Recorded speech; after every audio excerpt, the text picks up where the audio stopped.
Bueno, sí, buenas noches a todos. En nombre de la Sociedad de Medicina del Trabajo, capítulo Bolívar, para nosotros es muy placentero estar aquí esta noche en este conversatorio en alianza con Asojuntas. Asojunta es una Coljuntas, agremiación doctora, coljuntas, que coljuntas. de los miembros de la Junta de Calificación de Invalidez. En el momento son 65 miembros de los 86 que son miembros de la Junta. La presidente de Asojuntas, perdón, sí. La presidente de Conjunta es la doctora Diana Cuervo, la cual le vamos a dar la palabra para que nos hable de la agremiación y pues gracias doctora por permitir evento organizado por el capítulo Bolívar con un tema que es de mucho interés en este momento, como es el abordaje como enfermedad laboral, todo suyo. Gracias, doctora Lidy, gracias a la Sociedad Colombiana de Medicina del Trabajo y en especial al capítulo pues, que dirige la doctora de Bolívar. Tengo el honor de ser la presidenta de Coljuntas, somos 67 miembros de las 17 juntas, tanto regionales como nacional. Nosotros nos hemos unido con el fin de poderle aportar al país en temas académicos, estudios, investigación, campañas de prevención. Nosotros tenemos gran información en las juntas que queremos que sea utilizada para que el país tome decisiones basadas en evidencia y esperamos poder hacer alianzas académicas con todas las asociaciones, colegios, universidades que reúnan diferentes profesiones de manera interdisciplinaria. Entonces, para nosotros este es un espacio, es el primer espacio donde participamos como conjuntas, por eso le agradecemos mucho a la doctora Edith y a la doctora Judith. Y pues vendrán más eventos académicos que invitaremos a todos ustedes, vendrán estudios científicos que queremos que ustedes sean nuestros partners, nuestros aliados. Y también hemos hecho porque a veces salen decretos y proyectos de ley en seguridad social que no le convienen al país y nosotros también hemos participado en el Congreso de la República haciendo la voz de muchos temas, no solo de medicina laboral, sino de salud pública y seguridad social. Entonces, eso es Coljuntas. Esperamos compartir con ustedes en muchos más eventos y estudios que estamos preparando. Muchas gracias por darnos esta oportunidad, doctores. Bueno, gracias, doctora Diana. Pues puede contar con nosotros, no solo con el capítulo Bolívar, sino considero que con toda la sociedad de medicina del trabajo, aquí tenemos a la doctora Adriana, tenemos a otros presidentes, a unos presidentes de otros capítulos, y pues a nivel nacional, usted es bienvenida en la Sociedad de Medicina del Trabajo. Pues como comentábamos, el tema que vamos, el conversatorio, más que una conferencia magistral, es un conversatorio donde se va a tratar un tema de interés en este momento, pues el día de hoy, en la noche de hoy, va a ser las causales y abordaje en la determinación de origen del SARS-CoV-19. Eh, pues vamos a dar un espacio de preguntas y aporte, no solo preguntas, sino también aportes, porque en este escenario hay personas con mucha experiencia en calificación de origen y están en esto de lleno. Entonces, pues, como ha pasado en conversatorios anteriores, es un espacio para intercambiar conocimiento y enriquecer así que nos ayuden a nuestra práctica diaria. Entonces, el conversatorio de hoy está a cargo del doctor Jorge Humberto Mejía, que es médico miembro de la Junta Regional de Bogotá y Cundinamarca, es cirujano, médico cirujano de la Universidad Nacional de Colombia, especialista en epidemiología de la Universidad de Antioquia, especialista en salud ocupacional de la Universidad del Bosque. Bienvenido, doctor Jorge Humberto, para el capítulo Bolívar. Es un placer tenerlo a usted en este conversatorio. Y pues yo como moderadora estaré pendiente en el chat de las preguntas que se hagan y pues para poderle dar la palabra a las personas. Le agradecemos a todos los asistentes que mantengan el micrófono en silencio mientras el doctor Humberto u otro asistente estén hablando. Lo mismo que las cámaras para evitar ver situaciones a veces nada agradables. Pues entonces, doctor Humberto, gracias, un placer tenerlo aquí en este auditorio virtual. Doctora, muchas gracias. Para mí, bueno, como ya lo decía la doctora Diana, la verdad muy complacido de poder compartir, realmente es compartir con ustedes. Veo que el tema pues ha suscitado interés y era el mismo interés con el cual nosotros nos reuníamos cuando hablábamos de la necesidad de conformar a Coljuntas o la Asociación Colombiana de Juntas de Calificación. Consideramos que somos actores que tenemos cosas que decir, que plantear desde el ámbito académico, desde el ámbito de la investigación, en tanto que sobre nosotros recae pues, buena parte de la responsabilidad de tomar decisiones que yo siempre he creído deben ser decisiones que obren en verdad, veracidad y rectitud. Cuando yo hablo de decisiones en verdad, son decisiones que conciten, que consulten el estado del arte, lo conocido, lo sustentable, lo evidente. Cuando hablo de decisiones que se toman con veracidad, estoy planteando de que sean decisiones creíbles, de conformidad al estado del arte, que dialoguen en la misma línea. Y con rectitud estoy aludiendo a que se toman decisiones de conformidad a la norma. Estamos dentro de un marco legal de referencia, consultando pues el estado del arte, consultando pues la necesidad de ser coherentes y el marco normativo, surge este tema.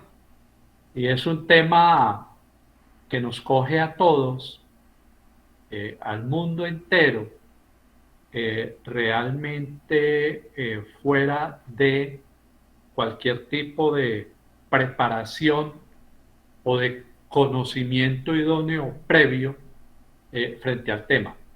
De tal suerte que me encanta que sea un conversatorio, que no una charla magistral. Aquí vamos a traer avances que se han tenido o dinámicas que se han tenido en otros lugares del mundo, las hemos adaptado e incluso con eso estamos ya tratando de generar alguna forma de expresión verdad, veraz y correcta, no diciendo que sea la única verdad. Por supuesto que partimos del respeto profundo a la autonomía técnica, científica, académica de cada uno de los colegas.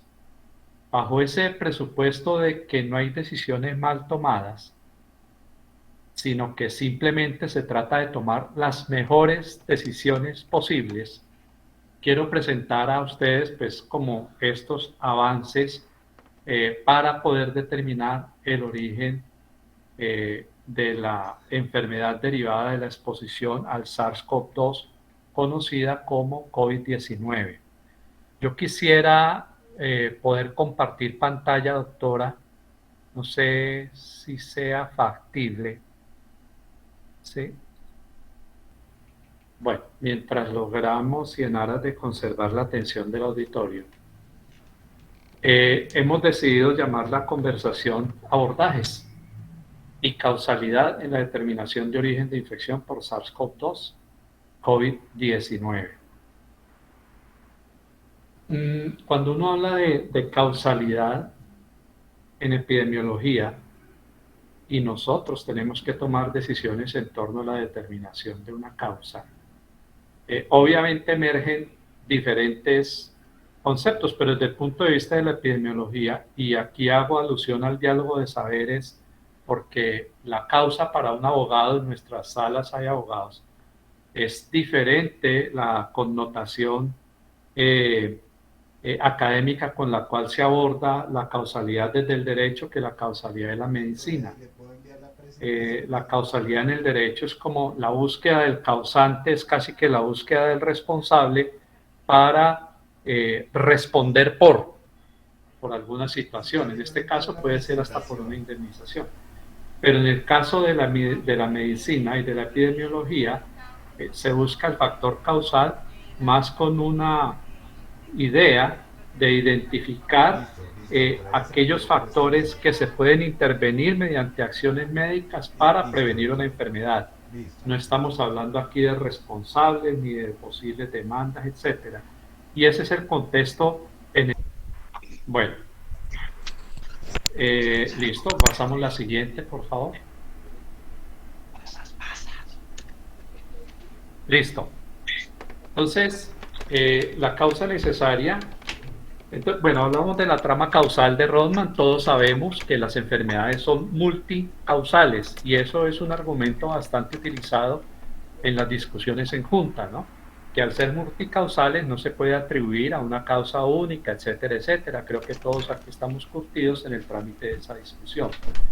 Sin embargo, una cosa es la causalidad en la enfermedad crónico-degenerativa, por ejemplo, una enfermedad discal, y otra mirada hay que dar a cuando estamos abordando una enfermedad infectocontagiosa.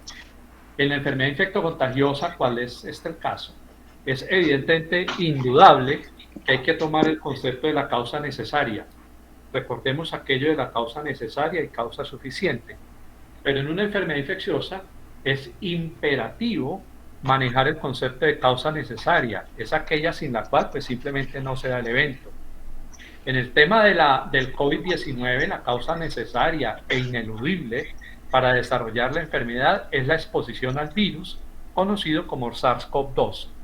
Esto luce de perogrullo, pero yo hago alusión a esto porque buena parte de las discusiones que se han dado en juntas tienen que ver con el diagnóstico U072, que llama COVID-19, virus no identificado.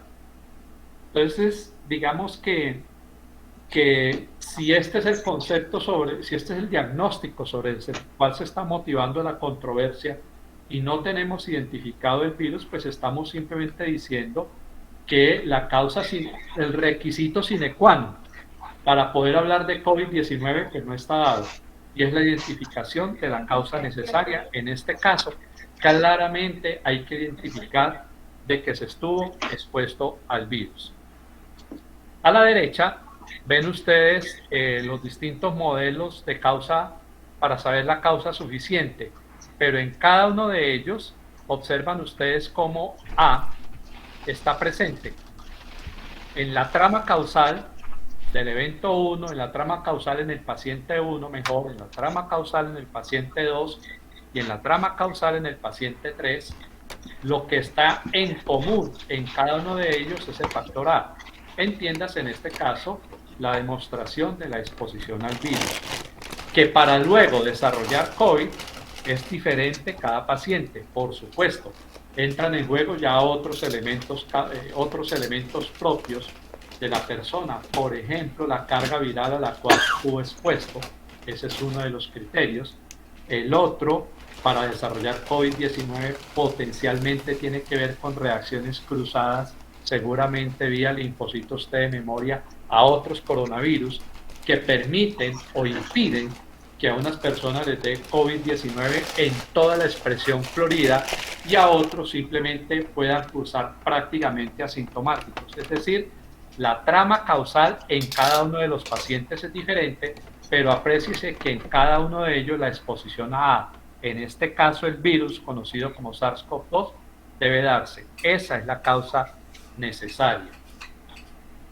Esa determinación del estado de exposición en este tema en particular tenemos un problema adicional, y es que el test PCR-RT,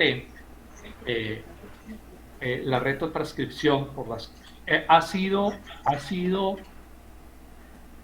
leído en principio con un umbral de ciclo de 40 amplificaciones. Posteriormente, este umbral de ciclo fue bajado a 33, aproximadamente en febrero, en Colombia. Es decir, tuvimos un periodo de marzo a febrero, casi 11 meses, en los cuales se leyó en 40 el umbral de ciclo para decir que se detectaron fragmentos virales en la muestra. Este umbral de ciclo demostradamente genera una tasa de falsos positivos altísima, llamémoslo mejor una proporción de falsos positivos muy altos, que es variable, incluso para algunos académicos va alrededor de 50 y en otros puede llegar al 90% de falsos positivos. Y eso pudo estar explicando en muy buena medida en los primeros 10, 11 meses de la enfermedad el abundante conteo de pacientes, comillas, asintomáticos. Si ustedes recuerdan, al comienzo de la pandemia, se decía que por cada uno detectado había 10 que no se detectaban. Desde mi perspectiva y desde la perspectiva de los que han estudiado la prueba PCR-RT leída 40 umbrales de ciclo, simplemente era una expresión de ese 70, 80 o 90% de falsos positivos. Eso se ha venido bajando. Yo averigüé hacia marzo, estábamos en 33 y tengo la sensación de que actualmente se están leyendo esas pruebas en 28. Ayer me detallé el número de casos positivos detectados. Fueron 1.128 casos, cuanto antes hablábamos de una cifra de un orden de magnitud mayor o quizás 2 órdenes de magnitud mayor. Entonces tengamos en cuenta esto, que este criterio para identificación del virus ha venido cambiando. Y digo, ahí me equivoqué, no es de identificación del virus, sino de fragmentos virales compatibles con el coronavirus conocido como SARS-CoV-2. Recordemos que SARS-CoV-2 es un virus ARN de cadena monocatenaria que tiene 30.000 bases. Para llamar algo positivo se detectan alrededor de 200 bases. Entonces es clasificación de Baltimore 4. Entonces recordemos que vayamos teniendo todo esto en cabeza, porque esto nos va permitiendo a nosotros tener como algo más de claridad al momento de tomar una decisión. Con 40 de umbral de ciclo en la detección de los fragmentos virales, hay muchos falsos positivos, lo cual está en el contexto del tema de los muchos asintomáticos, 1 por cada 10. Si importamos ese dato del comienzo de que por cada paciente detectado había 10 sin detectar, seguramente asintomáticos, y nuevamente acogiendo el dato de ayer, creo que el dato de ayer era 4.700.000 ¿Está viendo lo de las juntas? 4.700.000 o 4.800.000 casos detectados hacia ayer. Si multiplicamos por 10, que era el dato inicial, querría decir que en Colombia 48 millones de personas o 47 ya hubieran tenido contagio con el SARS-CoV-2, lo cual estaría indicando que prácticamente toda nuestra población ya está contagiada y que por tanto estaríamos desde hace mucho rato en inmunidad de rebaño, ¿cierto? Sin embargo, yo creo que ese dato de 10-1 está afectado y permeado por esta lectura de los falsos positivos. De esos 4.600.000, creo, me late que muchos son realmente falsos positivos. Esto nos genera a nosotros aquí otra dificultad. Si lo que se está llamando PCR-RT positivo tiene muchos falsos positivos, no se acota, no se aporta en el expediente el estudio de títulos específicos de inmunoglobulina G para SARS-CoV-2, que me parece que esta es la primera falencia fundamental en el trámite de discusión en juntas. ¿Por qué? Porque si la prueba del PCR-RT en 40 tiene altísimos falsos positivos, el traductor biológico sanguíneo a nivel de la inmunidad adaptativa tiene que ver con la inmunoglobulina G específica. Recordemos que la M solo está durante un par de semanas quizás, y es la inmunoglobulina G la que nos va a garantizar en el tiempo, que no es mucho tiempo tampoco, pero bueno, se puede hablar de 8 meses, 9 meses, de que hay niveles detectables de manera interesante de inmunoglobulina G. Yo no he conocido el primer caso que haya llegado a la Junta de Bogotá en donde tengamos PCR-RT positivo e inmunoglobulina G específica para COVID-19 también positivo. Informalmente, le pedí a un paciente el estudio de títulos.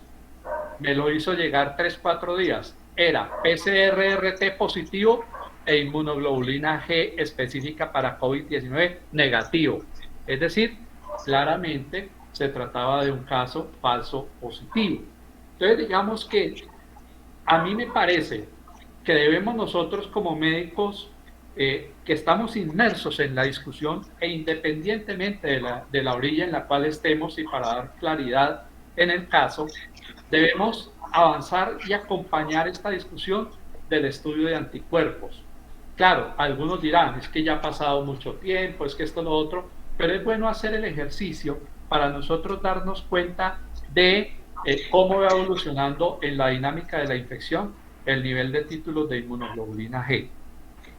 Ahora, estas pruebas de inmunoglobulina G también han cambiado. Inicialmente se midían los anticuerpos para proteína Spike. Ahora tenemos que forzar a nuestros laboratorios clínicos a que midan también los niveles de anticuerpos, no solo para anti-Spike, sino para anti-N, no solo IgG anti-S, sino IgG anti-N.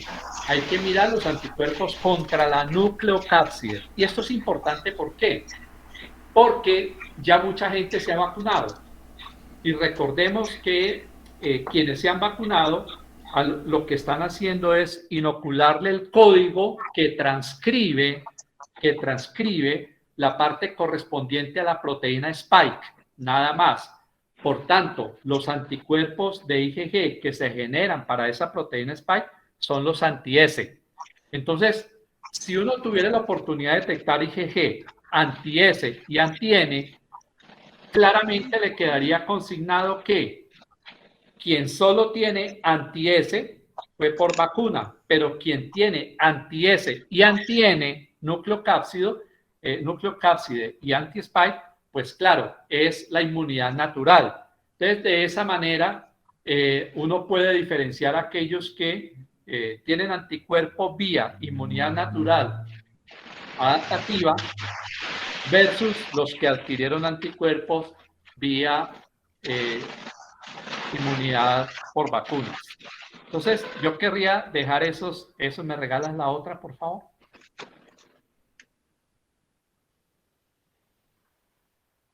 La siguiente. Bueno. En México, vamos a empezar a hablar de experiencias en otros ámbitos, en otros lares. En México, el gobierno mexicano expidió esta directriz, cuyo objetivo es establecer el nexo causal o la relación causa-efecto. Claramente están hablando de causalidad.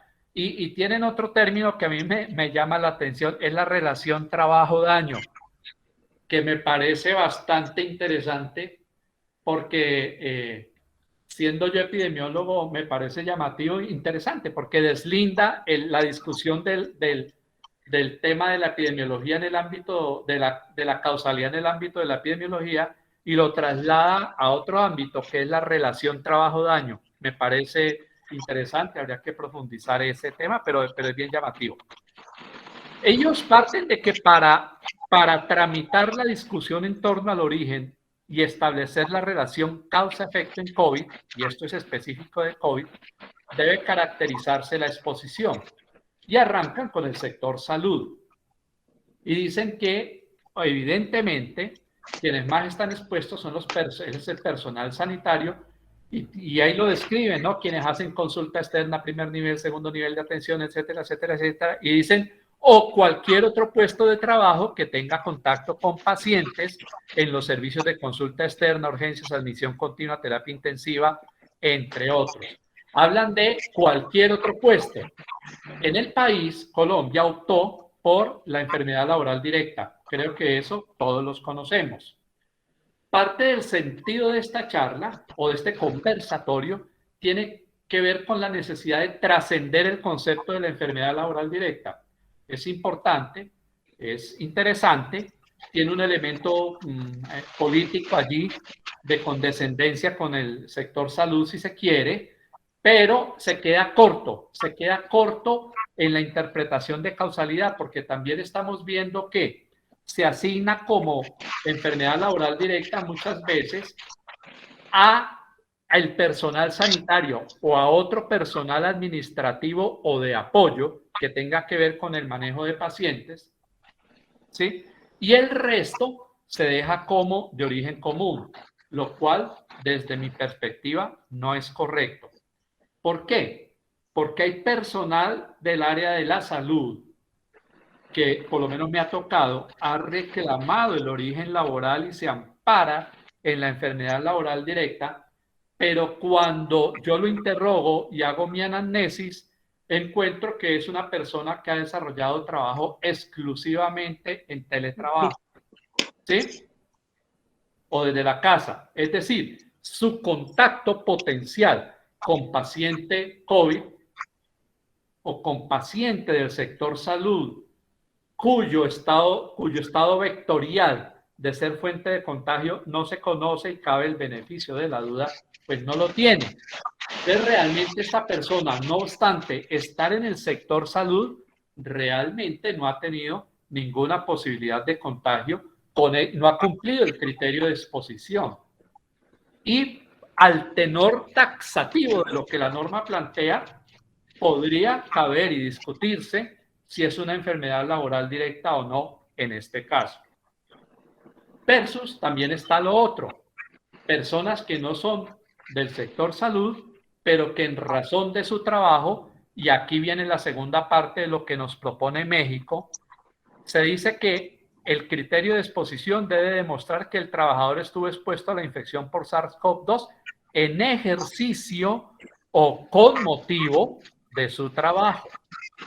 Es decir, yo subrayo lo siguiente, los abogados, compañeros abogados, usualmente subrayan lo primero, me gusta más lo segundo, es decir, que se cuenta con mayor riesgo de contagio por SARS-CoV-2 que el de la población general.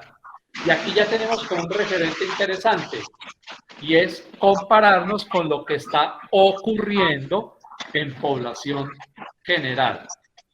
Entonces, estas dos acepciones del criterio de exposición, uno, sector salud per se, México lo toma, Colombia también lo toma, habla de la enfermedad laboral directa en el personal sanitario y personal administrativo y de apoyo, pero también México habla de que podrá ser enfermedad laboral aquella en donde se demuestre que el trabajador es expuesto a la infección por SARS-CoV-2 en ejercicio o con motivo de su trabajo. Es decir, que con razón de su trabajo estuvo expuesto a unas condiciones sustancialmente diferentes a aquellas de la población general.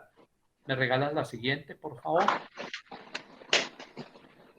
Entonces, México habla que desde el punto de vista de exposición hay 4 niveles. Un nivel muy alto y es fundamentalmente centrado en personal de salud que atiende paciente COVID.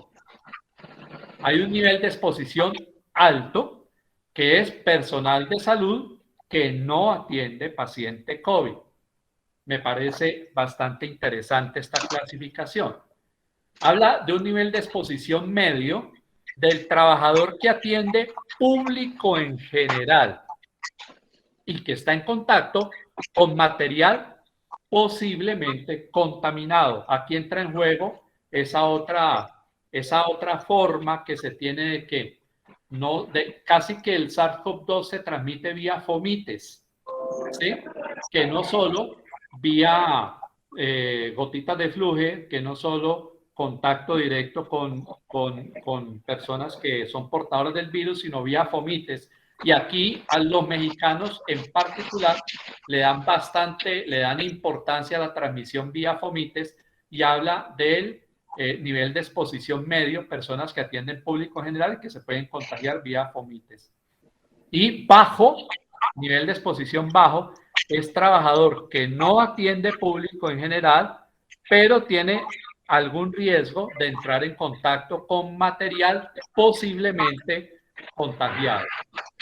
Hablan de caso sospechoso, es el haber estado en contacto con un caso confirmado o bajo investigación, o aquella persona que estuvo en viaje. Esto al principio aplicó mucho, al principio este criterio ha perdido relevancia porque ya hay una pandemia y la pandemia es universal, o sea, ya realmente viajar a otro país o no viajar pues no tiene ya mayor sentido.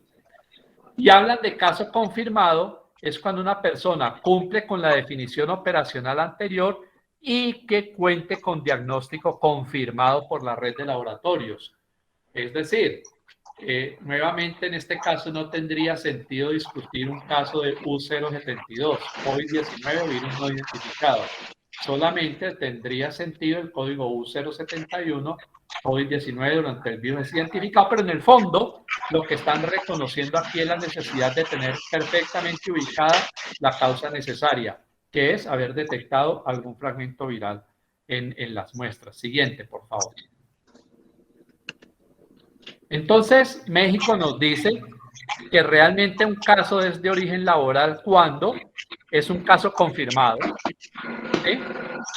2, cuando cumple criterio de personal expuesto ocupacionalmente. Y recuérdese que la exposición ocupacional tiene 4 niveles: muy alto, alto, medio y bajo. ¿Sí? Y que hablan de una cosa, de un tema, de un asunto interesante, que es el periodo de latencia. Esto es crucial. Desde mi punto de vista, este tema es crucial. Sin embargo, me parece a mí lo extienden demasiado, de 1 a 14 días. Dice que cumpla el periodo de latencia de 1 a 14 días entre el contacto o exposición laboral y el inicio del cuadro clínico en el trabajador. Es decir, ahora vamos a ver los periodos de ventana inmunológica, que son aquí a los que están haciendo alusión. Entonces se considera la enfermedad de trabajo si se demuestra que el trabajador estuvo expuesto en ejercicio con motivo del trabajo a alguna persona con coronavirus posterior a protocolo de estudio en la caracterización de alguna exposición extralaboral, siempre y cuando se establezca que la exposición es mínima con respecto a la laboral. Aquí lo que nos están diciendo es que la exposición extralaboral, que habría un cuarto criterio. El cuarto criterio sería que la exposición extralaboral es mínima respecto de la intralaboral. Entonces, yo ya estoy introduciendo finalmente lo que tenemos como propuesta para Colombia, y es la necesidad de estar comparando el ámbito intralaboral con el ámbito extralaboral en un contexto de tiempo. ¿Me regalas la siguiente? Este es el aporte que hace México. Viene Italia.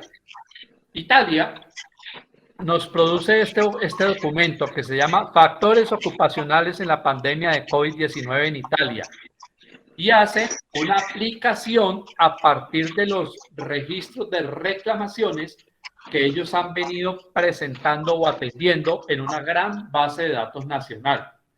Y es un tema bastante interesante porque el abordaje metodológico que ellos hacen es que estiman el riesgo de infección, pero a partir de la actividad económica en la cual se ha desempeñado el trabajador.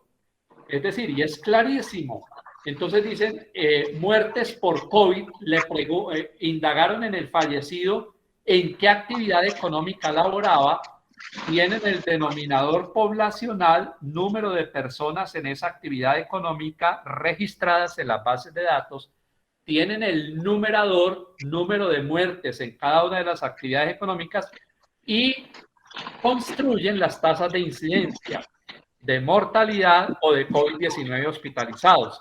Y a partir de allí organizan luego, mediante cuartiles o quintiles, aquí es cuartiles, quisieron hacer quintiles, pero finalmente terminaron en una clasificación por cuartiles, cuáles eran las actividades que consideraron ellos de alta exposición o de alto riesgo. Las actividades económicas de alto riesgo para desarrollar COVID grave o muerte, actividad económica de medio a alto riesgo, actividad económica de medio bajo riesgo y actividad económica de bajo riesgo. Y a partir de allí recomponen el horizonte de actividades económicas y meten un trazador que es muy pertinente y muy interesante para la toma de decisiones. Pero no contentos con eso, ellos complementan y proponen que se clasifique de manera ordinaria el riesgo considerando 3 criterios. El primer criterio es la probabilidad de exposición, teniendo en cuenta la incidencia de COVID-19 por actividad económica. Era lo que yo ya mencionaba, un criterio. Siendo esto muy útil, le aportan otros 2 que son bastante interesantes, que es un índice de proximidad. Es evaluar en cada caso, si se quiere, de manera cualitativa o cuantitativa, pero el palo no está para hacer cucharas, simplemente podemos hacer un abordaje cualitativo para evaluar contactos con personas infectadas y la proximidad física a estos. Cada caso debería uno indagar por el contacto con personas infectadas, demostradas, y la proximidad física a ellos. Esto es bien interesante. Yo he tenido casos de personas que no son del área de salud, están reclamando el origen laboral del COVID. He tenido la fortuna de que me han atendido por videollamada en su sitio de trabajo y a partir de esta videollamada he podido reconstruir las distancias de trabajo entre uno y otro, pero además también he tenido la oportunidad de evaluar los mecanismos de ventilación local allí existentes. Recordemos que 94% de los casos de COVID se han transmitido o el vector de contagio se ha dado en ambientes cerrados, no en ambientes abiertos. Por tanto, explorar los ambientes cerrados y las distancias de trabajo entre el caso índice en la empresa o el caso al cual yo le estoy endilgando mi contagio versus mi caso y el mecanismo de ventilación local allí existente, me permite ver de una manera relativamente objetiva este criterio de proximidad. Y el tercero es otro no menos interesante y es el factor de agregación, que lo que busca es cuantificar la existencia de conglomerados poblacionales o de agregación social conectada al trabajo. Cuando yo leí esto, decía, bueno, pero esto ¿en qué casos aplica? Y evidentemente la aplicación es muchísima. La percepción de exposición a conglomerados controlados o no controlados, incluso más los no controlados. En Colombia, en medio de la pandemia, no sé si ustedes recuerdan, el día sin IVA, ¿sí? Y La existencia de conglomerados no controlados en el día sin IVA fue brutal. Ese día, los dependientes, los que estaban atendiendo estos almacenes en los cuales se vendió sin IVA, los que estaban en estos centros comerciales, literalmente fueron desbordados por la avalancha poblacional. La gente literalmente se metió a los establecimientos comerciales, a los centros comerciales, violentando las medidas básicas de distanciamiento, qué sé yo, etcétera, etcétera. ¿Qué decir del tema de las marchas? ¿Sí? Hubo población que estuvo expuesta a aglomerados no controlados en el contexto de las marchas. Debió desplazarse caminando en grupos por tramos bastante largos o meterse a los Transmilenios en una zona donde se violentaba todo tipo de distancia social no deseada. Recordemos el tema de los establecimientos carcelarios, donde fueron los primeros clústeres de enfermedad en ambientes confinados. Allí la exposición a aglomerados sociales no controlados era evidente y era ostensible. He traído esos 3 ejemplos muy propios de nuestra realidad cotidiana: el Transmilenio, los establecimientos carcelarios, las marchas y el día sin IVA. Fueron 4, y hay un quinto que es en Bogotá, se dio mucho, el de Corabastos. Corabastos es un centro, es una parte de nuestro territorio en el cual durante muchos meses no se dieron las condiciones de distanciamiento o de medidas básicas de protección para proteger de los vectores de posible contagio. En Corabastos, evidentemente, la exposición a factores de aglomeración fue bastante alta. Entonces, los italianos nos aportan estos elementos que son bastante interesantes para el abordaje causal: el riesgo de infección por actividad económica, probabilidad de exposición, un índice de proximidad, evaluando la probabilidad de contagio derivado del estar cerca a personas en contacto y la proximidad física, y los factores de aglomeración social, controlada o no controlada, pero en virtud del trabajo que yo realizo. Siguiente, por favor. Con base en esto, entonces, esta maravilla, los italianos nos enseñan cómo ha distribuido el riesgo en función de la actividad económica. Aquí está en inglés, yo lo traduje al español. Yo ya estas tasas, aquí están las tasas, ¿sí? Las tasas de reclamación por COVID-19 fatal o grave, ¿sí? Por actividad económica. Y aquí está la taxonomía, la clasificación que ellos hicieron. L es bajo, MH medio alto, ML medio bajo, H es alto, ¿sí? Y en el alto, miren aquí lo que emerge. Emerge salud humana y una cosa que es maravillosa, que no sorprende, pero que sí hay que tener en cuenta: las actividades del trabajo social. Bueno, dicen los físicos cuánticos que cada cual ve, o que las cosas se ven porque hay alguien dispuesto a verlas, que las cosas existen porque hay un observador dispuesto a ver esas cosas.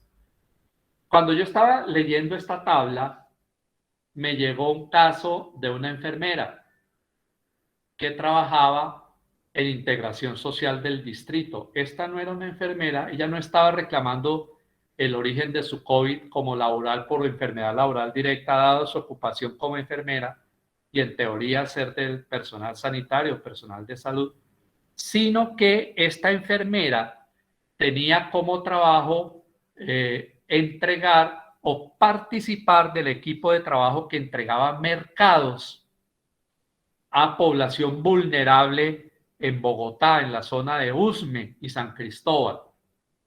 Entonces ella decía que los días cuando ellos llevaban mercados a entregar a estas comunidades que necesitaban, era un tema, si ustedes recuerdan, en plena cuarentena todo estaba cerrado, era un tema literalmente de hambre o no hambre, acceder a estas ayudas. Y esta persona me decía: doctor, es que en el centro comunitario en donde nosotros entregamos los mercados, digamos, que uno pueda decir que guardan distancia, cabremos 20 personas, pero llegamos en un momento en que estábamos atiborrados y se nos metieron 200, 300 personas, pensando en que no iba a alcanzar para todos y nadie respetó colas, distancias, nadie, o sea, en ese momento, al yo estar en ese ambiente cerrado, precariamente ventilado, con 200, 300 personas en quienes nadie sabía si eran pacientes COVID, no COVID, recordemos el tema de las dificultades que había en la toma de muestras al comienzo también de la pandemia, pues era evidente que la posibilidad de estar de alta exposición era ostensible, y eso entró a corroborar este 71.6, las actividades de trabajo social y las de salud están en el mismo nivel de riesgo. La siguiente, por favor. Con base en esto, es posible construir esta matriz. Tipo de riesgo alto, las actividades de trabajo social y salud humana. Riesgo medio alto, esto es bien interesante, actividad de servicio a los hogares.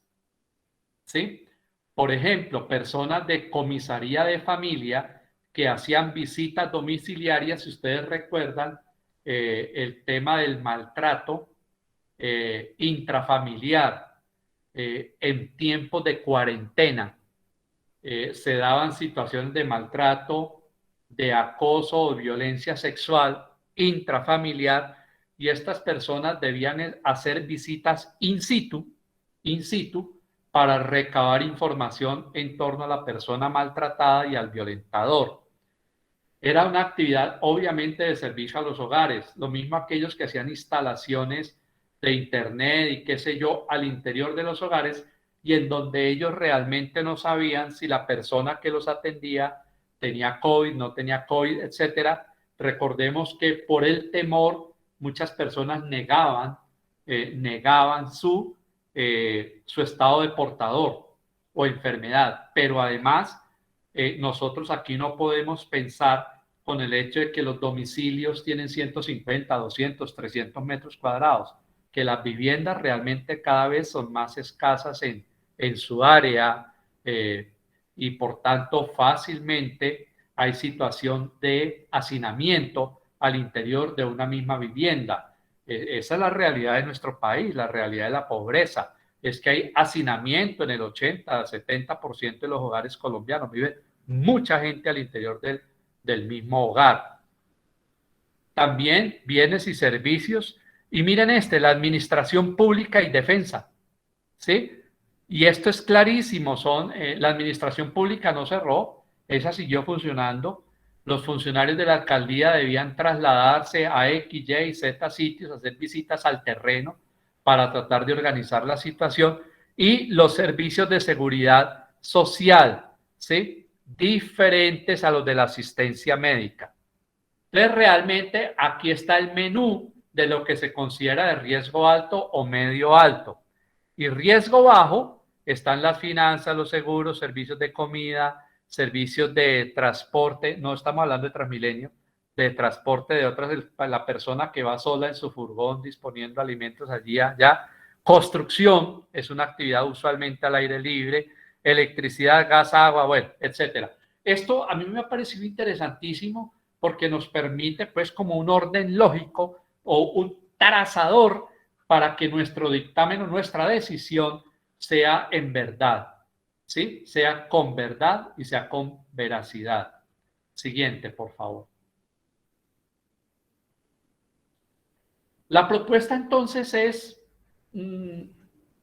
esta propuesta, digamos, yo la traigo en donde tratemos de recoger lo que ha pasado en México, lo que ha pasado en Italia. Es comparar ámbitos intralaborales con ámbitos extralaborales, ¿sí? Pero recogiendo los criterios italianos. Entonces, probabilidad de exposición en el ámbito intralaboral. Entonces es preguntarnos, La actividad económica en la cual se desempeña el trabajador que está reclamando el origen es una actividad de riesgo alto, es medio alto, es una actividad de riesgo medio bajo o es una actividad realmente de bajo riesgo. Y comparemos esto con el ámbito extralaboral. ¿Se desempeña el trabajador en actividades extralaborales que sugieran riesgo? ¿Qué tipo de actividades? El índice de proximidad ha estado en contacto con trabajadores demostradamente positivos, es decir, ámbito intralaboral. Hay vectores de contagio en el ámbito intralaboral. Se elabora en ambientes cerrados versus la exposición en el ámbito extralaboral desde el punto de vista del índice de proximidad. Es el primer caso en el ámbito familiar. Hay casos precedentes en su familia, en la familia directa o en el conviviente, ¿sí? Llamémoslo conviviente porque hay hogares que no son, digamos, propiamente conformados por familias, sino son compañeros, ¿sí? Entonces, en los convivientes se trató del primer caso. Esta pregunta es muy importante porque nos permite comparar dónde hay mayor índice de proximidad, si fue en el trabajo o si fue en el ámbito de la convivencia y del hogar o de la vivienda. Y el factor de aglomeración. En razón del trabajo, se expone a conglomerados, preferiblemente no controlados, por ejemplo, el día sin IVA, ¿sí? O se expone y con qué frecuencia en el ámbito extralaboral a conglomerados poblacionales, preferiblemente no controlados, y con qué frecuencia. Por ejemplo, el Transmilenio, ¿sí? Entonces, hay personas que reclaman el origen laboral, pero por ejemplo, dicen, no, yo soy usuario de Transmilenio y me desplazo porque mi sitio de trabajo es visitar almacenes de grandes superficies. Entonces yo uso Transmilenio 6 a 8 veces al día, ¿sí? Y todos sabemos cuál es la situación del Transmilenio, en donde claramente fue uno de los focos principales de contagio en el país. ¿Qué decir del contexto de las marchas, donde la gente tenía que apiñarse realmente en camiones, en volquetas, en lo que hubiera para transportarse? ¿Qué decir de los aglomerados no controlados en Corabastos, por ejemplo? ¿Sí? Para poner diversos ejemplos. Entonces, digamos que esto ya traza al menos 3 elementos bien importantes para comparar lo intralaboral y lo extralaboral. Y me regalas la siguiente, por favor.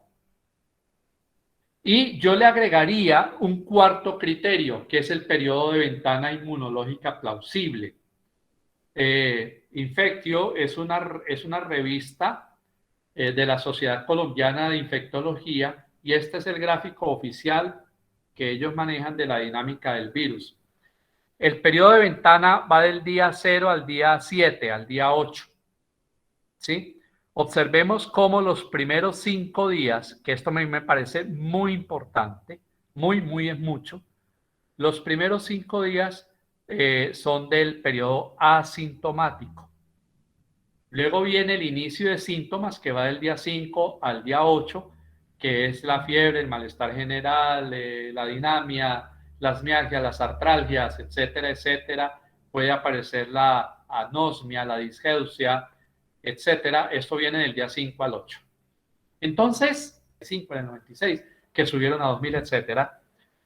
Pero hay otra parte, una parte no contada, y es la parte de la respuesta inmunotrombótica.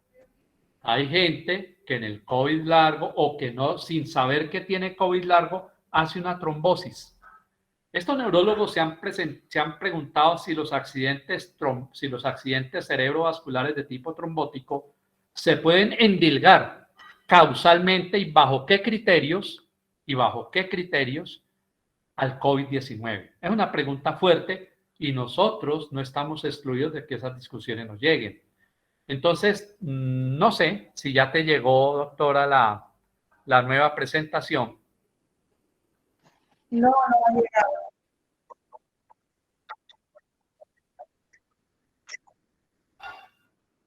Yo te la envié hace media hora, ¿no te llegó? ¿No? Espérate, a ver, entonces, bueno, si ustedes me permiten, pues quería mostrarla porque el caso es bien interesante, ¿sí? No me puedes dar pantalla, a ver si lo intentamos por acá. Un momento, es que la pantalla está. Antes de que te metas en el... Ya está. Varias cositas. Mi nombre es Edgar Correa.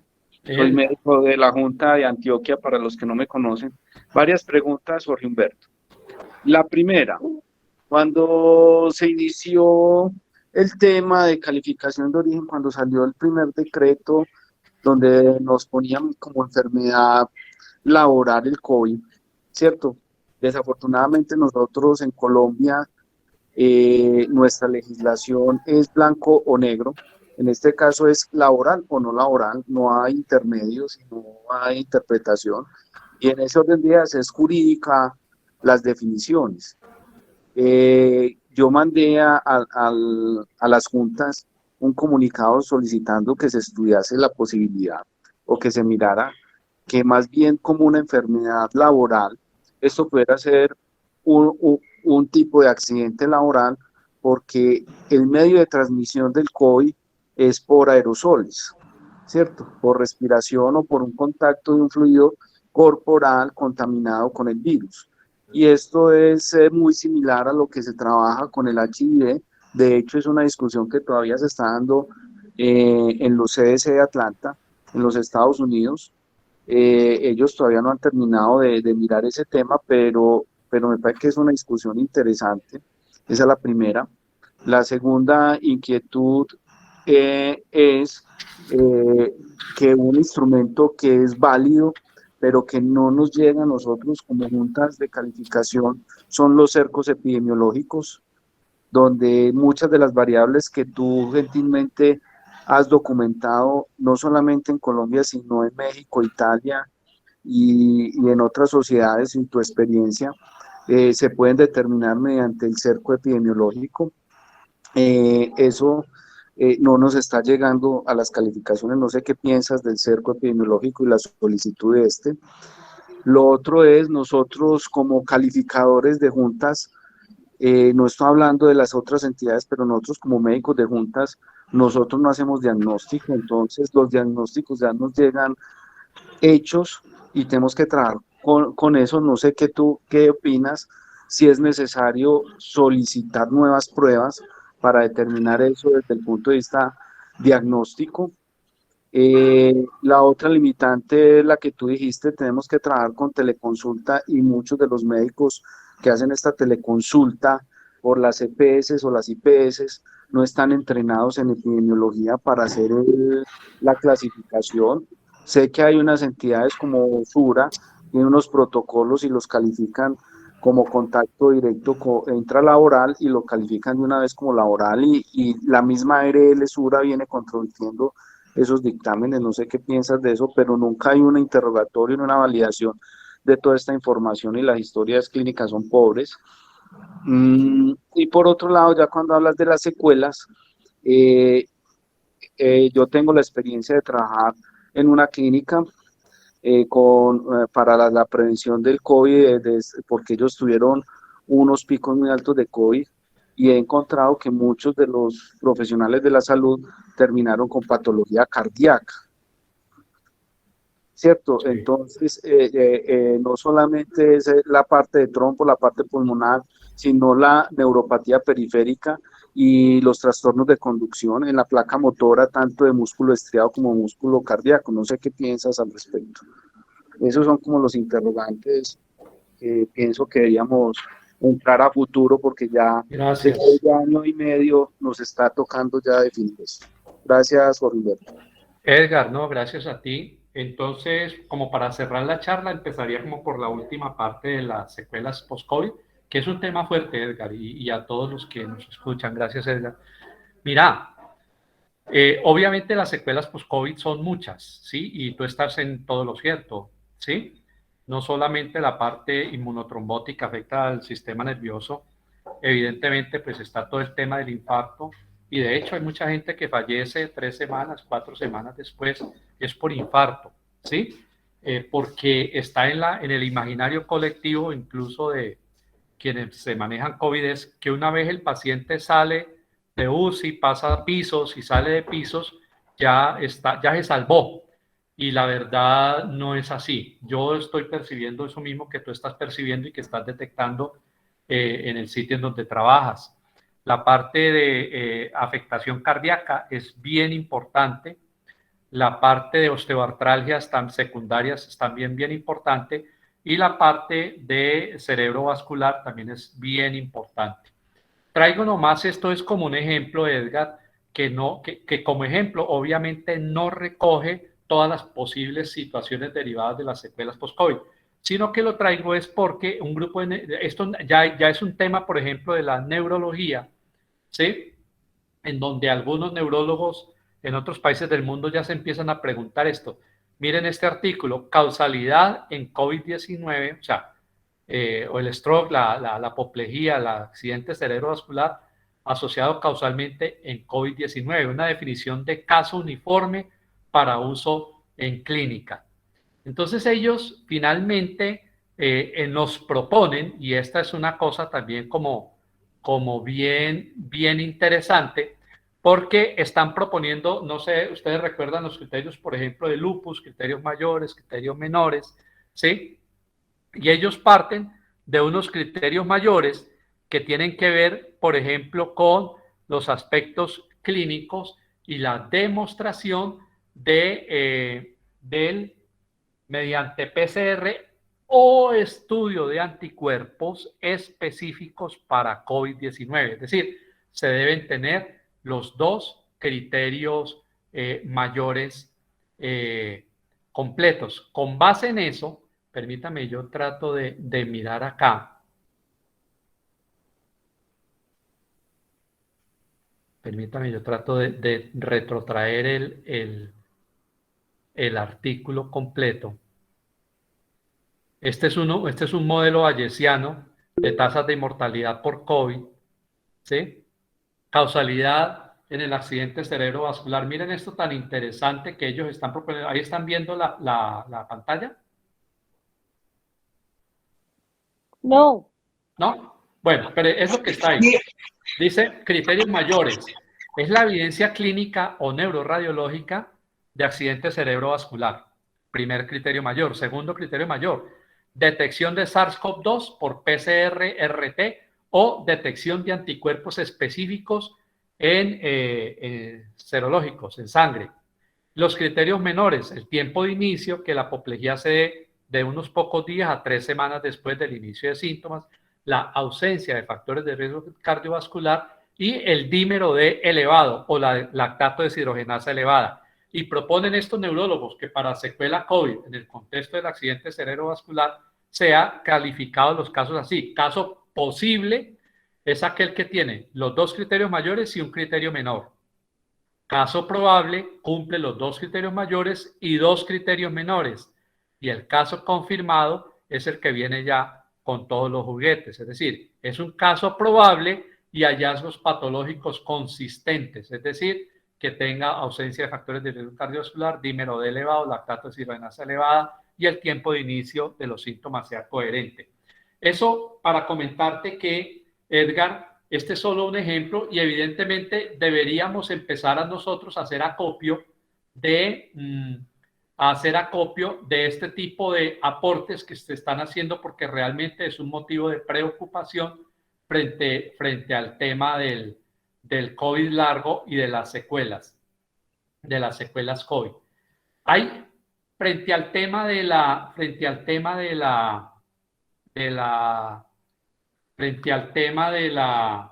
las otras preguntas, Edgar. El accidente de trabajo, yo estuve en el ministerio, yo averigüé, dije cuál era como la intencionalidad de declarar esto como accidente de trabajo, porque al principio incluso creo que una resolución, me corrigen por favor, y la pregunta o lo que a mí me dijeron era que se deseaba como tener una situación parecida a la de VIH por riesgo biológico, en la que el trabajador reportara para VIH, por ejemplo, reporte un punzonamiento, un chuzón, una posible herida con algún elemento potencialmente contaminado, etcétera, que aquí se hiciera lo mismo. Y era para poder meter esos trabajadores como en la dinámica de un programa de vigilancia epidemiológica del factor de riesgo biológico y se pudieran tener como ya sobre ese accidente de trabajo reconocido, poder hacer los estudios a posteriori de cero conversión, de qué sé yo, etcétera, etcétera. Esa era como la lógica. Sin embargo, en nuestro país más bien, ¿qué ha pasado? Lo que ha pasado es una lectura que no dialoga, Edgar, con los periodos de ventana inmunológica del comportamiento del virus. Entonces se nos dice, por ejemplo, no sé si han visto, he visto reclamaciones que dice esto es laboral porque la persona el día de los hechos estaba trabajando. O sea, más o menos ese es como el argumento. Es accidente de trabajo porque el día que inicia síntomas estaba trabajando o estaba en su sitio de trabajo. Y fíjate que vista la cosa así, no dialoga con el periodo de ventana inmunológica plausible que yo estoy planteando como cuarto elemento de causalidad. ¿Sí? No necesariamente por iniciar síntomas ese día en el trabajo es que me contagié en el trabajo. De hecho, ahorita tengo un caso de la Universidad Nacional que el paciente se detecta el día 3 de enero, pero estaba de una universidad, ¿no? Pero estaba en vacaciones, o sea, venía de un periodo de vacaciones, él entra el 3 y el 3 le hacen la prueba y sale positivo, ¿sí? Pero viene de un periodo de vacaciones. Entonces, fíjate que vista la cosa así, hay que entrar a revisar desde el punto de vista de los periodos de ventana si estos se están cumpliendo o no. El cerco epidemiológico evidentemente no llega y como tal, Edgar, no es fácil, lo que no llega nos es difícil. Yo aplico por contraparte, puede ser controversial, puede ser discutible, puede ser lo que sea, pero como tú lo dijiste, las historias son muy precarias, la información que contiene el expediente usualmente es muy pobre, entonces le toca a uno apelar al principio de buena fe, ¿sí? Sin endilgar toda la responsabilidad a quien suministra la información. Yo la recibo con beneficio de inventario. Pero bajo el principio de buena fe, yo sí me he enterado de muchos casos de personas que reconocen, por ejemplo, no ser el primer caso en la familia. Decir que son el tercero, que son el cuarto, que son el segundo, que realmente quien enfermó es su hijo y después de que enferma su hijo, el 4 a 5 días después se hace la prueba porque está con síntomas y es que allí se identifica el contagio. ¿Sí? Entonces, no tenemos prueba del cerco epidemiológico, Edgar, pero nos toca recabar información, así sea por un interrogatorio creíble de la situación que allí está planteándose. Sobre el tema de que no hacemos diagnósticos, yo sí me he dado, yo sé eso, Edgar, pero, por ejemplo, me llegan casos de U072, COVID-19, virus no identificado. Yo le pido al trabajador la prueba y evidentemente el trabajador muestra de que sí fue un caso de virus identificado. Yo cambio el diagnóstico, porque es que el hecho es tosudo, me están dando la prueba de que sí fue identificado. Y en uno de esos casos yo le pedí los anticuerpos también, me salió anticuerpos positivos, pero eso yo lo hago aparte, es como para yo tener mi propia certidumbre. Entonces, no sé, Edgar, si te he respondido, pero más o menos esa es la situación. No es un terreno fácil. Podemos equivocarnos, por supuesto, pero la idea es como reducir el margen de error frente a una decisión que sí, como tú dices, es blanca o negra. Laboral, no laboral, accidente de trabajo, no accidente de trabajo. Aquí la doctora Diana nos está pidiendo la palabra. Sí, no, ya para felicitar al doctor Jorge Humberto por tan buena exposición, quisiera tener esto grabado, no sé si la Sociedad Colombiana de Medicina del Trabajo Capítulo Bolívar lo grabó porque es un documento audiovisual y muy acertado. Gracias, Jorge Humberto. Gracias a ti, Doctor Edgar, desafortunadamente no grabamos y comparto con usted lo que está diciendo. Muy buena la conferencia del doctor Jorge Humberto Mejía. Lo felicito, doctor. Una buena revisión para llevarnos a un planteamiento de lo que debemos de realizar en Colombia, con unas buenas bases de su revisión. La doctora Diana está que se habla solita. Muchas gracias. Bueno, maravilloso. Entonces, sí. Okay. Gracias, doctor Diego. Doctora Diana, No, pues yo quería felicitar a Jorge Humberto, él como un gran epidemiólogo e investigador, de verdad es un material valioso. Pero yo quería hacer, pues por mi formación, como saludista y como especialista en Derecho de Seguridad Social. Para mí realmente la decisión política del gobierno de haber tomado como enfermedad laboral directa a los de la salud es una forma de protegerlos que no tiene que ver con el tema epidemiológico, sino es una decisión política de acuerdo de voluntades como Estado colombiano. Yo tuve la posibilidad de estar en el Congreso de la República cuando le hicieron un debate a las ARLs que por mal manejo, y estuvo el presidente Fasecolde y él dijo, nosotros mismos pedimos que fuera enfermedad laboral directa para los de la salud, ¿sí? Entonces yo ahí lucho entre lo que es la salud pública y la epidemiología y el tema legal, porque si esa fue la decisión, hay casos que me queda muy difícil saber dónde se contaminó el médico y que no puedo saber y que de verdad podrían no ser, pero si yo como país hice un acuerdo de decir, los voy a cubrir porque están poniendo el pecho por lo que quiera, y el mismo Fasecolde está diciendo, yo le dije al gobierno que yo lo cubría, ¿sí? Entonces, a mí me parece que esos que dice el decreto 538, pues es una decisión política, económica, no epidemiológica y saludista. Y yo sí creo que para mí es muy difícil decir que es accidente por la razón que acabas de explicar. Yo no puedo saber el momento exacto en que se inoculó el virus, como en un pinchazo, como virus de SIDA. Y yo en eso sí dirimo de Edgar, de que si fue que alguien le estornudó encima o lo chuzó o con algo así agudo que yo pueda hacer. ¿No? Que los criterios de exposición se han cumplido allí también en el sitio de trabajo. Sin embargo, yo voy a traer un ejemplo que se sale del sector salud y que puede ayudar. Es el de los guardias penitenciarios. ¿Sí? El IMPEC. Estas personas, digamos, laboran, todos sabemos que los primeros focos de contagio fuertes fueron en las cárceles. No sé si recuerdan ustedes que eso eso tiene un nombre, bueno, hubo revueltas allá en estos establecimientos carcelarios, pero el contagio era absolutamente masivo. Eso es una aglomeración no controlada. Los guardias que estaban allí al frente de esa situación invariablemente tenían contacto con ellos, no son del sector salud, pero si usted lo mira desde el tipo de los tres criterios allí planteados, ¿sí?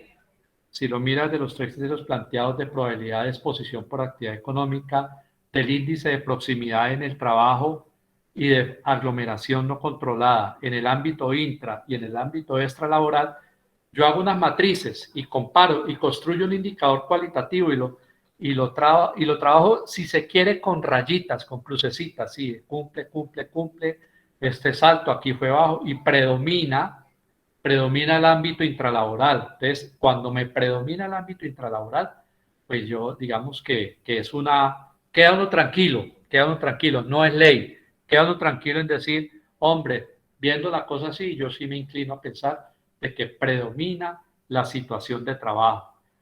Poco soy dado a hablar de accidente de trabajo, creo que sí lo he hecho un par de veces tal vez, ¿sí? Pero predomina absoluta y ostensiblemente el tema de enfermedad laboral versus accidente de trabajo, ¿sí? En esa decisión. Y lo otro es que no necesariamente todo lo que se salga del sector salud es común, ¿sí? O sea, hay que discutir cada caso y cada caso hay que mirarlo, ¿sí? Hay que mirarlo. Aquí tenemos otra pregunta, el doctor Juan Guillermo. Dice, siendo hoy día una enfermedad endémica, ¿cambiaría de ser una enfermedad directa a pasar a ser una enfermedad que debe estudiarse su relación laboral como por ejemplo el caso de la tuberculosis? Pues, a ver, la doctora Diana lo decía, aquí hay una decisión política importante, ¿sí? Es posible que esto vaya cambiando en el tiempo. Realmente no hay expertos históricos en COVID porque es una cosa nueva. Yo no sé si en 5 años nos queden son las anécdotas y aquellos decretos que pusieron el COVID como enfermedad laboral directa ya simplemente estén derogados. No sé, o es posible que sea peor la cosa y que estemos hablando de las secuelas post-COVID, como nos mostraba Edgar, que es que el terreno realmente sea el de la discusión de secuelas post-COVID. Entonces, es difícil, realmente es difícil, sería una conjetura, ¿sí? Pero sospecho, realmente yo sospecho que esto va a tener un trámite diferente al que se le está dando actualmente. Yo estaría de acuerdo que podría tener, pero es una sospecha, ¿no? Un nivel de sospecha meramente. Pues aquí hay otra pregunta que creo, pues, pero ojalá la dejo a consideración. Tiene la misma respuesta que usted acaba de dar, que todavía no podemos decir todo esto. Aquí el doctor Pedro Brujés nos pregunta, doctor, ¿cuál es el costo de las secuelas de COVID a largo plazo dentro de la economía? No solo a nivel de costos médicos, sino pérdida de capacidad laboral y pérdida de calidad de vida. ¿Hay estudios prospectivos sobre eso? Doctor Pedro, que yo conozca, no. Y de hecho, al interior de Coljuntas es una de las preocupaciones, y le confieso, para quienes estamos aquí de Coljuntas, una de las cosas que nos motivó a organizarnos fue tratar de proponer y darle trámite a ese tipo de inquietudes. Con usted comparto plenamente, no hay estudios y estamos sin saber el impacto económico que esto va a tener desde el punto de vista actuarial sobre la sostenibilidad misma del sistema de riesgos, por decir algo, cuando es una enfermedad laboral. Entonces, no sé, no conozco, puede ser mi propia ignorancia, pero no lo conozco. Incluso como Coljuntas, cuando estábamos hablando nosotros, decíamos que como Coljuntas tenemos que proponerle a este país que de manera urgente el Fondo de Riesgos trate de financiar un estudio que informe, que nos diga desde el punto de vista actuarial qué impacto potencial puede tener sobre la salud misma y robustez misma del sistema todo este tema del COVID. La verdad, salvo que algún compañero conozca más, pero yo personalmente no conozco. He interactuado con actuarios sobre el tema, pero y ninguno de ellos me ha informado de esto. Puede ser mi propia ignorancia en desconocer el resto que piense si le daría la palabra a otras personas si conocen algo. Yo no conozco, pero sí es muy importante, muy es mucho pensar ese tema. Buenas noches, doctora Edith. Un aporte. Sí, alguna... Aquí el doctor Leonardo está pidiendo la palabra. En el día de ayer hubo un pronunciamiento del sector asegurador con respecto al impacto económico que ha tenido esto en las pensiones por muerte y las indemnizaciones. Les recomiendo revisar el de ayer, el informe, lo presentaba ayer en la noche. Y con respecto al sector salud, pues probablemente que hubo un factor interesante con respecto al asumir el costo de las camas UCI, así no se usara, que fue algo también importante. No sabemos qué va a pasar con tanta cama UCI después de la epidemia. Bueno, buenas noches a todos. ¿Alguna otra pregunta? Pues... Edith, doctora Edith. Aquí tenemos a la doctora Judith. Doctora Judith, Sí, pues bueno, usted que es la gestora de estos encuentros. no, ha sido maravilloso. Ha sido maravillosa y felicito pues al doctor Jorge Humberto y ha sido muy claro y de una conexión y una evolución muy satisfactoria desde su enfoque también epidemiológico y pues de los participantes. Hay un punto que creo que no se mencionó y es el tema que tiene que ver la muerte por COVID. Fíjense que dentro de muchos estudios, incluso realizados en otros países, frente al tema de la complicación a nivel de UCI, ¿verdad? El que llega a UCI, pues llega con una severidad, pero nos queda como una línea difusa que creo que en algún momento nos tocará aclarar, y también para la responsabilidad desde el punto de vista de la patología relacionada como secuela de COVID, o no, la muerte como secuela de COVID, o por la comorbilidad que pudiera existir, que fue lo que también arrojó. Hay un factor que sigue siendo un factor de riesgo a nivel de las UCI, es el tema del ventilador, donde también se había tocado, y de hecho por eso en muchos, por lo menos hablando con algunos colegas de la promoción y que son intensivistas, y decían pues que ese era un tema que generaba una complicación y que muchos se iban en ese sentido. Y el otro, el que tenía que ver con las sobreinfecciones, muchas veces propias a nivel del tema este. Entonces ahí yo dejo es una inquietud, y me gustaría, si alguno también tiene con relación a este tema, es el tema de la muerte en el tema de la UCI, es decir, queda como una secuela, si es por el COVID directamente, bien sea desde el punto de vista del área de la salud o del que estuvo expuesto con un factor de riesgo laboral, o bien sea hasta dónde podemos diferenciar que no fue por otra causa, sino por una complicación diferente a una comorbilidad preexistente. Entonces es un puntico que siempre he tenido allí como por investigar, y no sé si algunos han tenido esa experiencia o ese conocimiento que nos puedan aportar en este momento. Ha sido excelente, gracias a la Sociedad de Medicina de este capítulo de Bolívar, gracias a su presidencia y a todo el equipo, a la doctora, y por permitir también este conversatorio, que seguramente los venideros también seguirán de mucha enseñanza y de mucho planteamiento de cosas que suponemos, pero que de pronto no tienen la certeza para aplicarlas. Indudablemente, doctor Edgar, cuando alguna vez pensé también que era un accidente, homologándolo un poco también al tema VIH y tuberculosis, porque he calificado casos donde realmente la prueba de la existencia del contacto siempre será relevante. Sin embargo, aquí el evento agudo, y es cierto, el evento agudo nos genera un proceso agudo, pero este proceso se nos vuelve crónico, y yo creo que eso es lo que nos hace más de la mano también de que quede como enfermedad laboral, porque se generan otros procesos que no son resueltos tan rápidamente como cuando hay un evento agudo definido dentro de la definición de accidente de trabajo. Bueno, muchas gracias de antemano, y si hay alguno que tenga frente a ese tema de la muerte como secuela.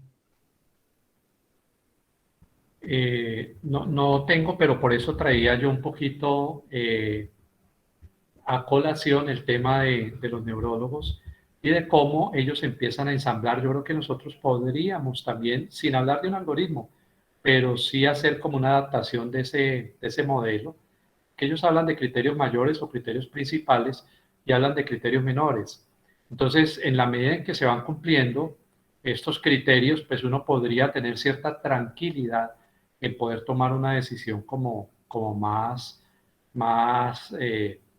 técnica, ¿sí? Entonces, por ejemplo, a mí me llamó la atención eso del dímero D y la lactato deshidrogenasa. Claro, el dímero D es un factor de procoagulación, es un trazador de que algo está coagulando, y aquí estamos hablando de accidentes cerebrovasculares trombóticos. Entonces, y el dímero D se vincula, es un trazador a su vez del tema COVID-19, o de la infección por SARS-CoV-2. Entonces, digamos que no habrá nunca un documento perfecto, ¿no? Nunca lo habrá, pero puede tener uno como ese tipo de abordajes para tomar una decisión que lo aleje a uno de la sensación de injusticia, ¿no? Finalmente, que uno diga, bueno, yo tomé la decisión y simplemente me acogí a lo que encontré. Entonces, es eso. Por eso, esa fue la razón justamente, doctora Judith, por la cual traje a colación lo del tema del accidente cerebrovascular en post-COVID, ¿sí? Poquito para poner ese tema en el debate también. Bueno, doctor, muchísimas gracias. Y de hecho, sí, el dímero sigue siendo el medidor para muchos de esos de la evolución del proceso hacia la mejoría. ¿Sigue siendo hacia el deterioro o hacia la mejoría? Sí. Aquí el doctor Norberto Méndez nos dice, doctor Mejía, este análisis va a permitir a futuro la posibilidad de tener más claro cómo definir el origen de la enfermedad COVID-19 desde el punto de vista académico, en especial para aquellas actividades diferentes a la salud, reestructurando la normatividad, pero hay todavía mucha tela para cortar. Totalmente de acuerdo, doctor Norberto. De acuerdo. Norberto, de acuerdo. Y pues realmente ese era el sentido del conversatorio, aportar, digamos, estos elementos para que sean considerados. Y es la razón por la cual yo arranqué diciendo que respetaba profundamente la autonomía técnica y científica, pues, de los compañeros, porque pues no, aquí no va a estar todo, faltan cosas, posiblemente aparecerán otras nuevas en el camino, quedarán desvirtuadas quizás algunas de estas, pero la idea es como tratar de avanzar de manera lógica y coherente. Muchas gracias por el comentario, y sí, falta mucha tela por cortar, quién sabe en dónde terminemos, Norberto. Sí. Yo quiero Bueno, hacer un comentario que lo puse en el chat. Estamos viendo que están calificando pérdida de capacidad laboral sin rehabilitar, sin tener diagnósticos certeros de si eso es secuela o no, ¿sí? A veces por cerrar el caso y decir, bueno, me quedó enfermedad laboral porque era de sector salud y lo califico y le digo que es cero o lo que sea. Y yo sí quiero hacer un llamado porque independientemente de que hoy seamos Junta o ARL o EPS, donde trabajemos, pues somos médicos o profesionales de la salud y pienso que eso no está correcto porque no puedo calificar si ni siquiera lo he rehabilitado. Y como sabemos que el COVID deja secuelas neurológicas, como decía muy bien Jorge Humberto, entonces yo sí les quiero hacer un llamado que seamos cuidadosos cuando vamos a poner a calificar a una persona cuando no es el momento, y quiero hacer ese llamado acá a todos los colegas y que nos están escuchando. Gracias. Buen aporte, doctora Diana. Sí, como sin rehabilitación completa, pues hay una falla ahí. Es cierto, ya empezaron a llegar solicitudes de calificación de pérdida de capacidad laboral, pero es cierto, están llegando sin mejoría médica máxima, sin rehabilitación completa, etcétera. Y también yo creo que ese puede ser motivo de otro conversatorio sobre como los parámetros básicos, ¿no? Para tratar de mirar las secuelas en la perspectiva de una pérdida de capacidad laboral. Yo leía algo bien interesante, nos estamos quizás apartando un poquito del tema, pero para dejar la duda y la inquietud a futuro, ya que Bolívar decidió tomar como la iniciativa en estos foros académicos, es sobre sobre la usted de caminata en 6 minutos, ¿sí? Como un trazador de función respiratoria en personas que aducen desaturaciones espontáneas, disneas de pequeño esfuerzo, qué sé yo, y uno podría, como conjuntas, no sé, en interacción con la Sociedad de Medicina del Trabajo, tratar de tener como esa guía, una guía que es un repertorio, llamémoslo así, como un repertorio, unas sugerencias mejor, de qué debería como tenerse para empezar a evaluar este tipo de secuelas, ¿sí? La anosmia termina siendo una cosa pues subjetiva, no sé, ¿sí? Y la disgeusia. Pero bueno, esas son cosas que habrá que construir y para eso sirven estos foros. Totalmente de acuerdo, doctor Mejía, y pues con nosotros puede contar, pueden contar todos ustedes para futuros conversatorios. Es así que el 20 tenemos el próximo de calificación integral, el próximo 20 de octubre. Bueno, no sé si hay alguna otra pregunta. Hola, Edith. Sí, Julieta. Sí. Edith, ves que dejo como una inquietud porque en los ministerios del trabajo, sobre todo acá en la costa, hay la inquietud con respecto a la calificación y por eso hice la pregunta en el sector económico no salud, si el evento se califica como enfermedad o como accidente. teniendo en cuenta que unas ARLs califican todo como enfermedad y otras califican enfermedad y accidente y otras ARLs definitivamente, si no es sector salud, se califican como común. En ese orden de ideas, a mí me invitaron a un foro hace una semana y pues comenté que hicieran un consenso a nivel nacional, que se reuniera ministerios, juntas, porque aquí no teníamos ningún inconveniente con la junta, si se calificaba como accidente o como enfermedad en el sector económico, no salud, aclaro. Entonces, ¿qué pasa?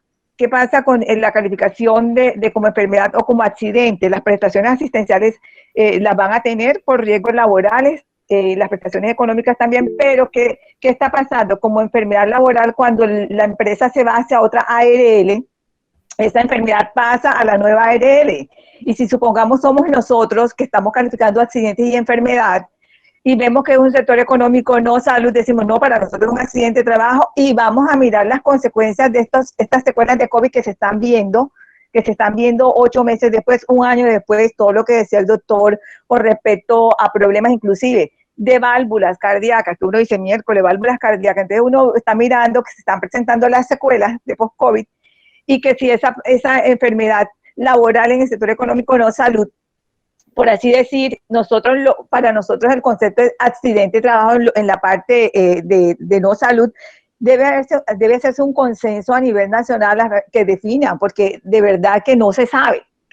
Inclusive hay algunas ARL que dicen lo que no es salud lo calificamos común y que las juntas resuelvan. Y si la junta regional dice que es laboral, nos vamos a la nacional. Entonces mira todas las cosas que hay, todas las inquietudes que hay con este tema.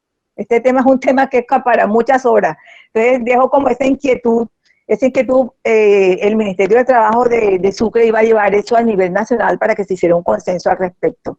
Era lo que quería como hablar sobre este tema. Gracias, doctora Julieta. La doctora Julieta es de ARL positiva a nivel pero sí, yo creo que tú misma trazaste la respuesta. O sea, los casos se van en controversia a Junta Regional y luego a Junta Nacional. Y ahí ya pues se dirime el asunto, por lo menos en este trámite administrativo, ¿no? Pero tú misma señalas que la respuesta que te han dado es esa. O sea, es posible que haya primera oportunidad, segunda oportunidad, muchas diferencias, qué sé yo, pero el caso se podría tramitar en junta regional, ¿no? Yo creo que, doctora Julieta, mucho gusto. ¿Cómo estás? Bueno, hay un tema que pienso yo que pueden hacer, y de este mismo planteamiento que nos hace la doctora Julieta, y es unirnos a hacer un foro intergremial, inter ARL, CPS, fondos de pensiones, las juntas, el sector privado, junto con el Ministerio tanto de Salud como de Trabajo en un momento dado. Propongámoslo y miremos a ver si se puede proyectar, porque ese es un tema que siempre va a estar. Hay una cosa que sí debemos partir, y es que el tema es riesgo biológico, ¿verdad? Dado desde todo punto de vista por el tipo de fisiopatología de cómo se de cómo se ve la patología. Dos, que es necesario en un momento dado considerar incluso otras actividades fuera de la parte de la salud, pero que tienen un componente de riesgo biológico, llámese en este momento dado incluso personal de áreas de fiscalía, de levantamientos de cadáveres, de procesos como tales, asimismo también de algunas otras áreas como instituciones, como institutos nacionales de medicina legal, donde valoran secuelas, etcétera, etcétera, en donde el riesgo biológico sigue siendo un factor preponderante. Hoy el factor salud fue el que la ley nos lo dio, dado por diferentes factores que ya anotamos durante este conversatorio, pero que definitivamente sí hay que poner un punto de partida frente al reconocimiento a un derecho que realmente no solamente aplicaría al sector salud, sino que también tendríamos que considerarlo para otros sectores. Entonces yo dejo esa inquietud, si es viable y si la podemos echar hacia adelante, aquí en cabeza de la sociedad y de todo el equipo presente. Es válida la inquietud y bueno, tenemos bastante eventos para programar y pues ahí lo iremos organizando. Bueno, no sé si hay alguna otra pregunta, son las 8:26 de la noche. Prácticamente ya llevamos 2 horas en este evento, lo que quiere decir que ha sido algo muy importante. Doctor Humberto, Jorge Humberto, usted es taquillero. No, al contrario, vea, yo estoy enormemente agradecido con la Sociedad Colombiana de Medicina del Trabajo, con el capítulo Bolívar, la doctora Judith, la doctora Edith, también con quienes me han acompañado desde conjuntas, pero sobre todo con quienes decidieron también conmigo gastar estas 2 horitas y escucharnos para entre todos empujar el carro, pues como en la misma línea, dado que sobre el tema de nuestro trabajo en términos generales, a veces se hacen comentarios que no coinciden realmente con la realidad. En ese orden de ideas, yo soy el agradecido aquí con todos ustedes. Muchas gracias por escucharme, muchas gracias por atenderme y bueno, para hasta otra ocasión será en el que ya cambiamos. En 15 días estoy ansioso por escuchar al doctor Edgar que nos enseñe sobre el tema en el cual es maestro. Muchas gracias. Calificación. Doctora Diana, usted en cabeza de conjunta, gracias por el apoyo y bueno, esperemos que este sea el inicio de una gran alianza. Sí, doctora, muchas gracias. Escuchando a la doctora Judith, cuenten con que Coljuntas se han unido todos estos profesionales para liderar y poder hacer todos esos foros donde llamemos a todos los gremios y cuenten que así lo haremos porque nos interesa que el país vaya avanzando. Muchas gracias a ustedes por ser pioneros en este tema de invitarnos. Bueno, y gracias a los asistentes y los que han estado hasta esta hora. Bueno, todos que tengan una buena noche y mañana será otro día maravilloso. Feliz noche, muchísimas gracias. Gracias, buena noche. Que Feliz estén muy noche. bien. Gracias. Gracias, feliz noche. Gracias a todos.